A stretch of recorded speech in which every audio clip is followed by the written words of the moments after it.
Halo, saya Nisa Nurainun dengan NIM 2022-63014. Di sini saya dan teman-teman saya akan mereview jurnal yang berjudul Large Deformation Failure Mechanism and Stability Control of Swelling Soft Rock Roadway in a Sea Area, case study in Eastern China.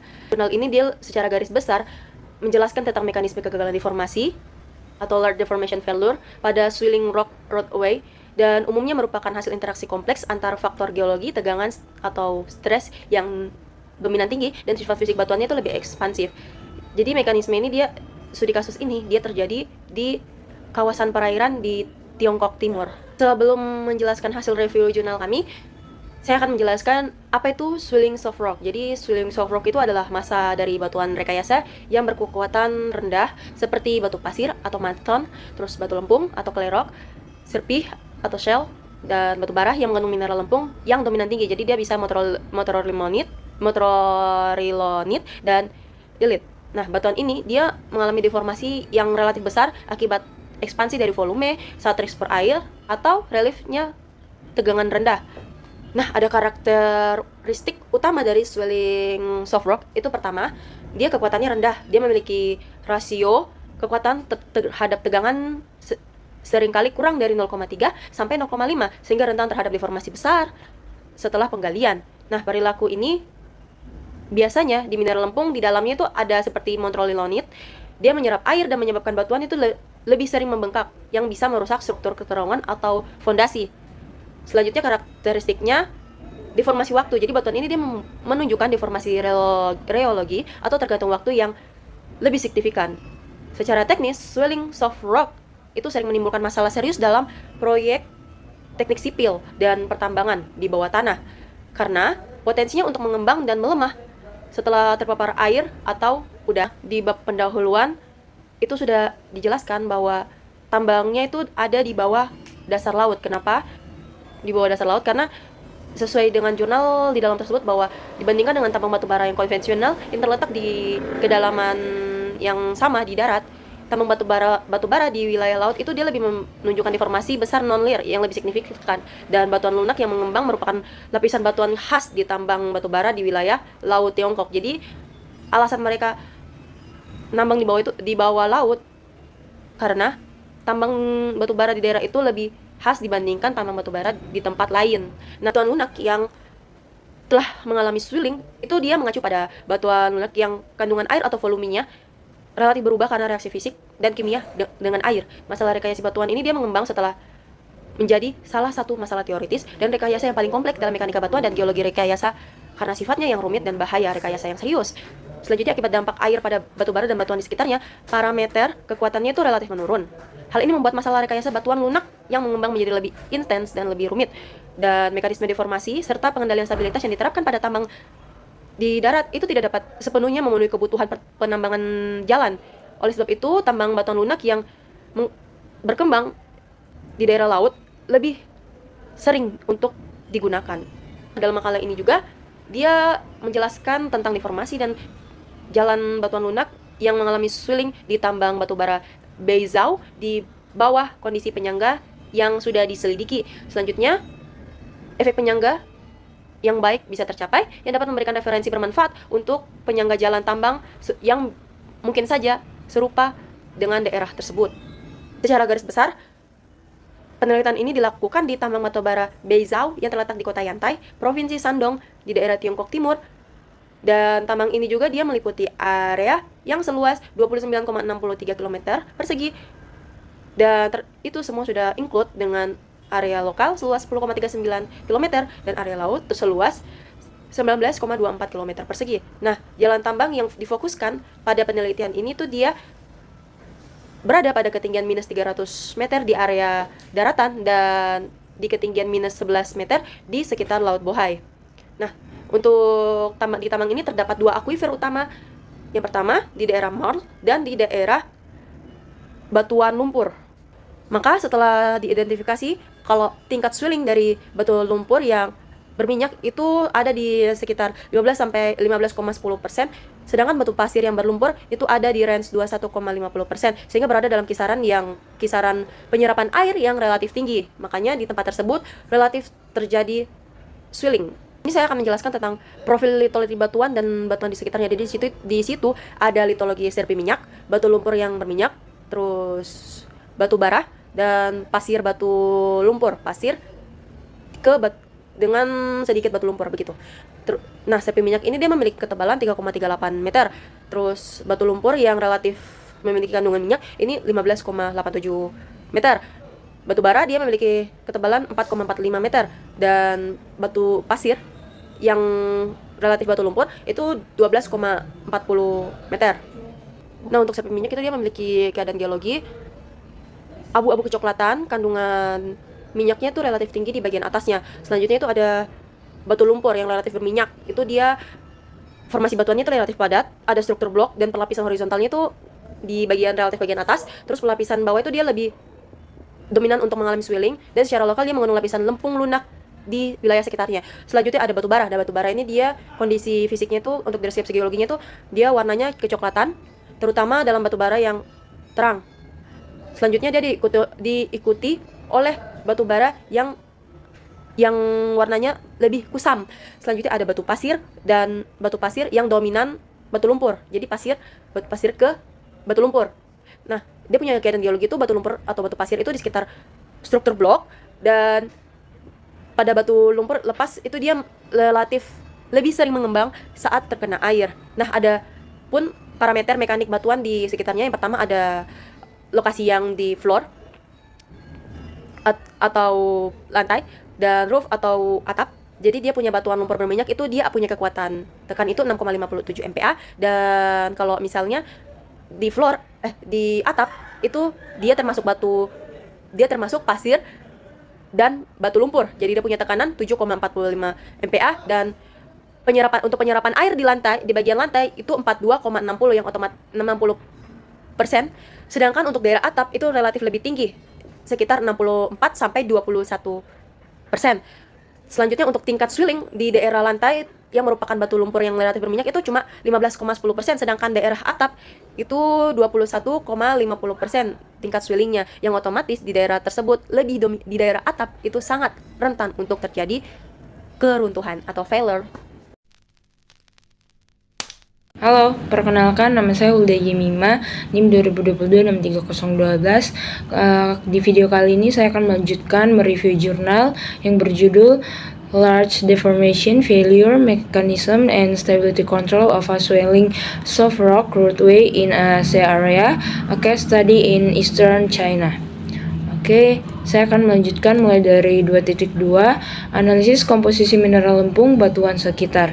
Nah, perbedaan jenis dan kandungan mineral lempung menyebabkan batuan lunak memiliki sifat fisik, kimia, hidrologi, dan mekanik yang berbeda. Oleh karena itu, komposisi mineral batuan yang dianalisis menggunakan metode sinar X untuk mengetahui kandungan mineral total dan mineral lempung. Nah, bisa dilihat pada tabel berikut ini. Kandungan yang terdapat yaitu pada atap atau batu lumpur yang berminyak yaitu kuarsa 16%, albit 8,5%, pirit 0,7%, halit 1,4%. Kemudian kandungan total mineral lempung sangat tinggi yaitu 73,4%. Selanjutnya pada bagian lantai atau pasir batu lumpur, kuarsa memiliki kandungan sebesar 53,7%, ortoklas 22,3%, dan albit 9%. Kandungan mineral lempung jauh lebih rendah, yaitu sebanyak 15%. Kemudian pada hasil tabel keempat mineral lempung, atap didominasi oleh smektit 79% dan ilit 4% serta kaulinit 17%. Pada bagian lantai didominasi oleh kaulinit sebesar 78%, ilit 3%, dan campuran ilit atau smektit 40%. Kemudian pembahasannya yaitu sifat mekanik batuan lunak sangat dipengaruhi oleh mineral lempung. Batuan dengan kandungan smektit dan ilit tinggi memiliki daya serap air dan potensi pengembangan yang kuat. Kondisi-kondisi dari Data yang telah didapatkan menyebabkan kontak dengan udara itu bisa membuat batuk, disintegrasi, dan kekuatan menurun drastis. Kondisi ini bisa berbahaya bagi kestabilan jalan tambang atau penggalian bawah tanah, terutama di daerah dengan udara tinggi seperti daerah laut, dan terutama berbahaya khususnya untuk manusia. Pada 2.3 dibahas analisis mikrostruktur batuan sekitar. Nah, deformasi plastis batuan lunak dipengaruhi oleh dua, yaitu keberadaan mineral lempung dan juga struktur bidang batuan.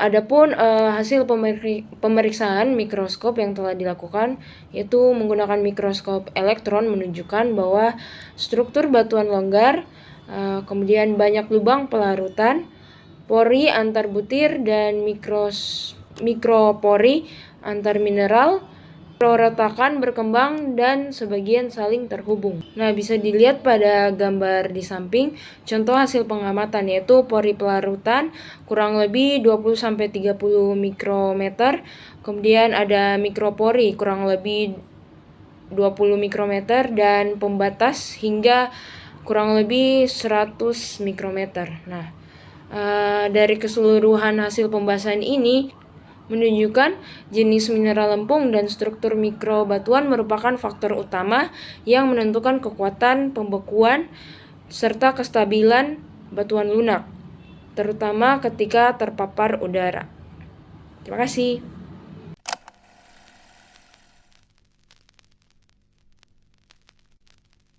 Baik, di sini saya Fernanda Rumbino akan melanjutkan menjelaskan bagian 3, non-linear ledge deformation mechanism. Pada bagian 3.1 dibahas mengenai fenomena dan karakteristik deformasi besar non-linear pada terowongan batuan lunak. Metode penyangga lama yang digunakan adalah baja berbentuk U dengan jarak 800 mm dan setebal 300 mm, ditambah warmes dan sokret mutu C20. Namun, metode ini tidak mampu menahan deformasi besar yang akan terjadi. Berdasarkan hasil investigasi lapangan, terdapat 3 karakteristik utama deformasi, yaitu yang pertama, terjadi deformasi besar dan penyusutan di seluruh penampang terowongan. Atap turun sekitar 800 mm, lantai mengalami pengangkatan sekitar 900 mm, dan dinding samping juga menyempit. Kedua, deformasi bersifat persisten setelah lebih dari 10 hari penggalian. Batuan lunak di sekitar terowongan masih terus mengalami perubahan bentuk akibat sifat reologi atau perilaku merayap batuan. Yang ketiga, terjadi kegagalan sistem penyangga beton, retak dan terkelupas. Rangka baja U terpuntir dan rusak sehingga tidak mampu lagi menopang terowongan. Bisa dilihat pada gambar 3.1.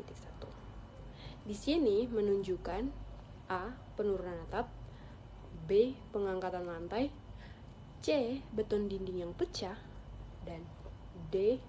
rangka baja U yang rusak di bagian atap.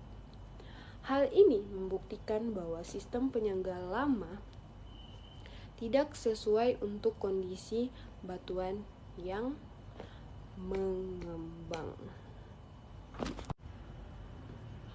Pada bagian 3.2 dijelaskan mekanisme kegagalan deformasi besar berdasarkan klarifikasi Menchauhi.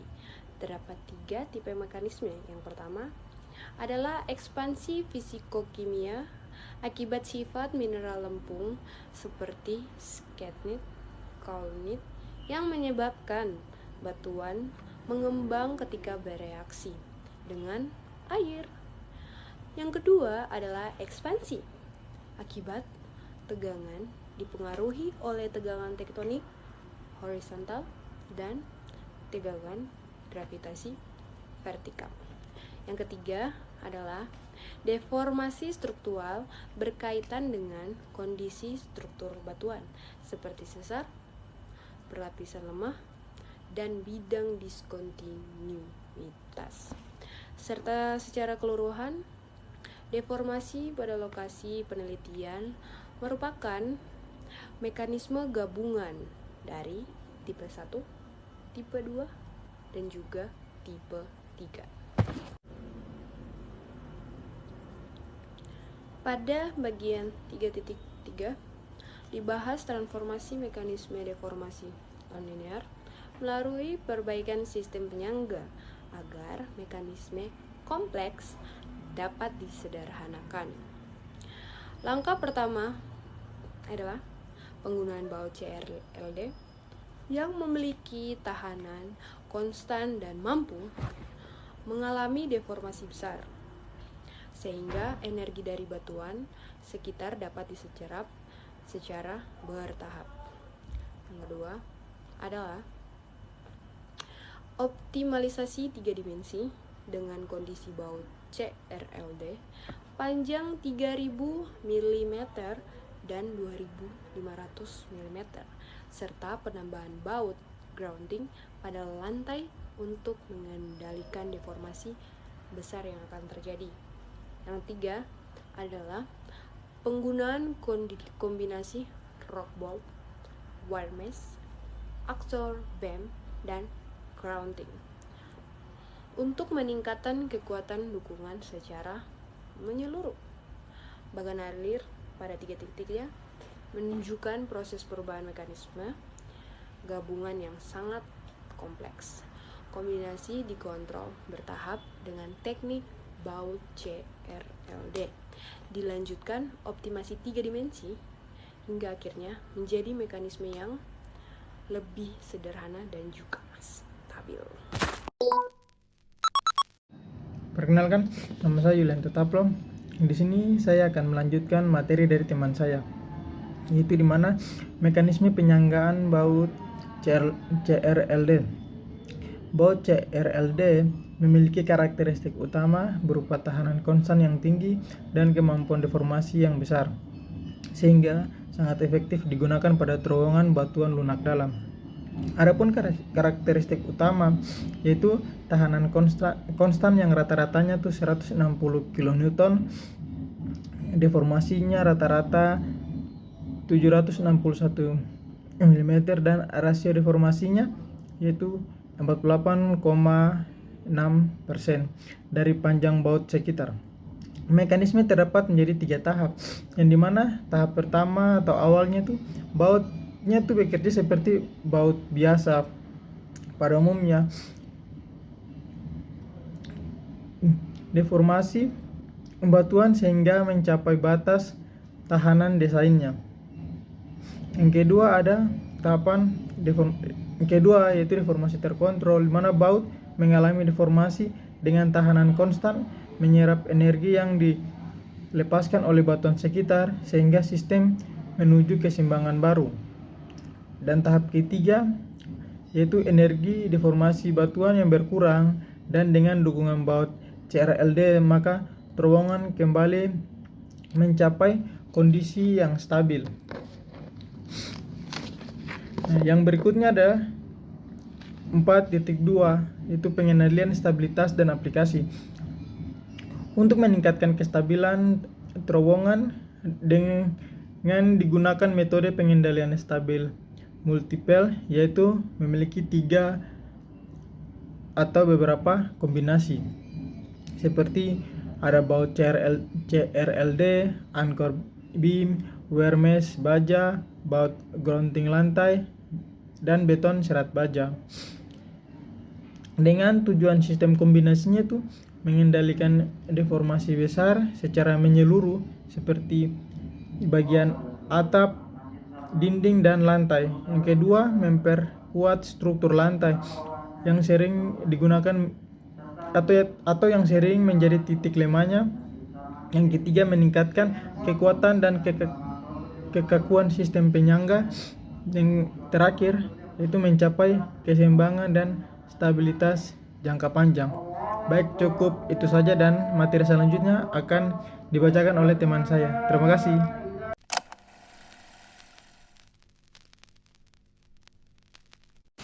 Halo, saya Fitra. Di sini saya akan membahas bagian 4.3 itu tentang support effect of the new support countermeasure.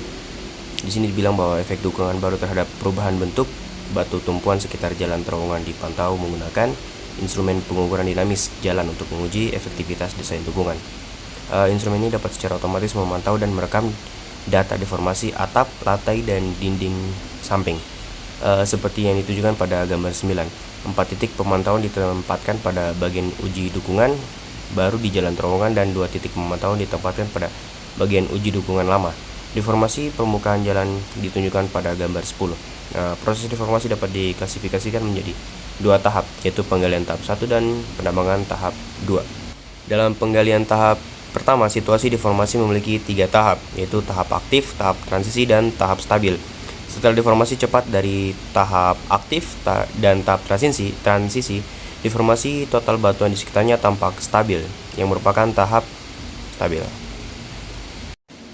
Kemudian pada penambangan tahap 2, situasi deformasi batuan di sekitarnya juga memiliki 3 tahap di bawah dampak penambangan permukaan kerja. Pada tahap pertama, laju deformasi lambat dan nilai deformasinya kecil. Pada tahap kedua, laju deformasi menjadi lebih cepat. Nilai deformasi total menjadi lebih besar daripada pada tahap 1. Kemudian deformasi adalah yang terbesar. Dan pada tahap ketiga yang stabil, laju deformasi adalah 0 dan total deformasi berada pada nilai yang stabil. Jelas bahwa jumlah deformasi pada tahap ini jauh lebih besar daripada tahap penggalian pertama dan waktu bertahannya jauh lebih singkat daripada penggalian tahap 1. Kemudian dari data pemantauan ditunjukkan pada gambar 10 dapat diturunkan beberapa hasil tentang nilai deformasi jalan. Yang pertama itu new support. Pada tahap penggalian, nilai rata-rata penurunan atap dan kenaikan lantai adalah 23 mm dan penyusutan rata-rata dinding samping adalah 30 mm. Waktu yang dibutuhkan untuk memasuki tahap stabil adalah sekitar 6 hari. Pada tahap penambangan, total nilai penurunan atap dan kenaikan lantai adalah 156 mm dan total deformasi penyusutan dinding samping adalah 114 mm. Waktu yang dibutuhkan untuk memasuki tahap stabil adalah sekitar 10 hari. Yang kedua ada old support. Pada tahap penggalian, nilai rata-rata penurunan atap dan kenaikan lantai adalah 101 mm dan penyusutan rata-rata dinding samping adalah 85 mm. Waktu yang dibutuhkan untuk memasuki tahap stabil adalah sekitar 12 hari. Pada tahap penambangan, total nilai penurunan atap dan kenaikan lantai adalah 676 mm dan total deformasi penyusutan dinding samping adalah 582 mm. Waktu yang dibutuhkan untuk memasuki tahap stabil adalah sekitar 18 hari. Perbandingan nilai deformasi menunjukkan bahwa total nilai metode pengendalian stabilitas baru jauh lebih rendah dibandingkan dengan metode pengendalian stabilitas lama. Total nilai penurunan atap dan kenaikan lantai pada dukungan baru hanya sekitar 23,1% dari dukungan lama. Selain itu, total deformasi penyusutan dinding samping pada dukungan baru hanya sekitar 19,6 dari penyanggaan lama. Rata-rata deformasi total permukaan jalan di penyangga baru hanya sekitar 21,4 dari penyangga lama. Total waktu bahan pendukung penyangga memasuki tahap stabil dan 23 di support baru hampir 53,3% dari support lama. Oleh karena itu, dalam hal deformasi batuan di sekitarnya di bagian uji, metode kontrol stabilitas gabungan yang diusulkan dapat secara efektif mengontrol deformasi besar non-linear dari jalan batuan lunak yang membengkak di daerah laut. Maka setelah itu kesimpulannya adalah yang pertama, berdasarkan hasil difraksi sinar X dan pemindaian mikroskop elektron, karakteristik batuan lunak yang membengkak dapat diturunkan. 1. Batuan lunak yang membengkak memiliki proporsi mineral tanah liat yang besar, terutama smectite dan kaolinit. Kedua, lubang pembubaran besar-besaran ditemukan di permukaan mineral dan sebagian darinya dilapisi dengan komponen argilliceous. Dan yang ketiga, perkembangan faktor mikro di batuan baik-baik saja dan beberapa diantaranya terhubung dengan baik dengan sebagian dari mereka diisi dengan albit, pirit, dan halit.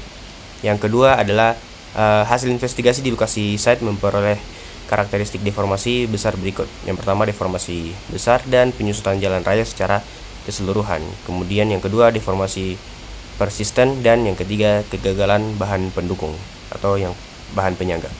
Yang ketiga itu mekanisme deformasi majemuk dapat diubah menjadi satu yang sederhana melalui beberapa tindakan penanggulangan.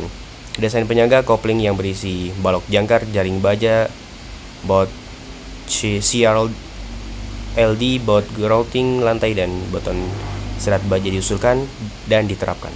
Yang keempat, dengan melepaskan tegangan yang terakumulasi oleh batuan lunak yang membengkak, baut CRLD mengontrol deformasi atap dan dinding samping secara efektif. Baut grouting lantai secara efektif mengontrol pengangkatan tanah dengan memotong garis selip sudut ruang bawah tanah. Dan yang terakhir yaitu deformasi total rata-rata permukaan jalan di support baru hanya sekitar 21,4% dan support lama. Total waktu bahan pendukung memasuki tahap stabil di support baru hampir 53,3% dan dari support lama. Metode kontrol stabilitas kopling yang diusulkan dapat secara efektif mengontrol referensi yang baik untuk mekanisme deformasi besar non-linear dan kontrol stabilitas jalan batuan lunak yang membengkak di wilayah laut. Oke, sekian dari saya. Thank you.